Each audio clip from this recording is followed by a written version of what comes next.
কে বলে সাকিব আল হাসান শেষ? কেমন যেন চুপচাপ ছিলেন বেশ কিছুদিন, কিন্তু গ্লোবাল সুপার লিগের মঞ্চে যেন রাজকীয় প্রত্যাবর্তন হলো তার। প্রথমে ব্যাট হাতে জ্বলে উঠলেন, এরপর বল হাতে এলেন আর প্রথম 3 বলে ধস নামালো প্রতিপক্ষের টপ অর্ডারের।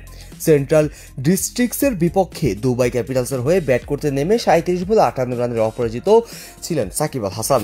ইনিংস শেষ পর্যন্ত খেলে দলকে পৌঁছে দেয় 165 রানে, অথচ ব্যাটিংয়ে নামেন তখন দল ছিল চাপে। ওপেনার সাদিকুল্লাহ আতাল 25 বলে 41 রান করে বিদায় নেওয়ার পর দলের হাল ধরেন সাকিব আল হাসান। ত্রাণকর্তার মতোই ক্রিজে দাঁড়িয়ে একাই সামলান ইনিংসের ভার।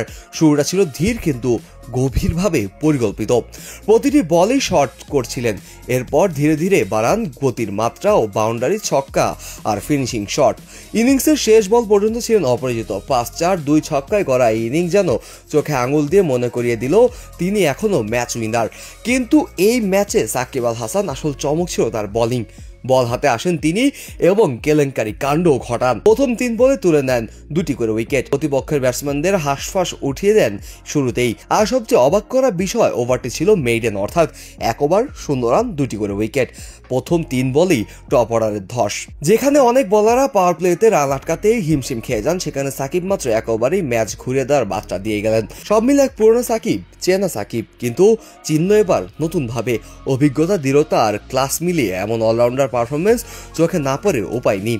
টি-20 বিশ্বকাপে আর মাত্র কয়েক মাস বাকি। বাংলাদেশের মিডল অর্ডারের যখন নির্ভরতার অভাব, অভিজ্ঞতার অভাব, তখনই সাকিব কি হতে পারেন সেই সমাধান? আছে কি তার উত্তর? সমর্থকদের ইতিমধ্যে সোশ্যাল মিডিয়ায় গলা ফাটাচ্ছেন এই সাকিবকেই চাই। নির্বাচকদের চোখে পড়বে তো এই আগুনে প্রত্যাবর্তন, নাকি সাকিবের আর ফেরা হবে না বাংলাদেশ ক্রিকেটে?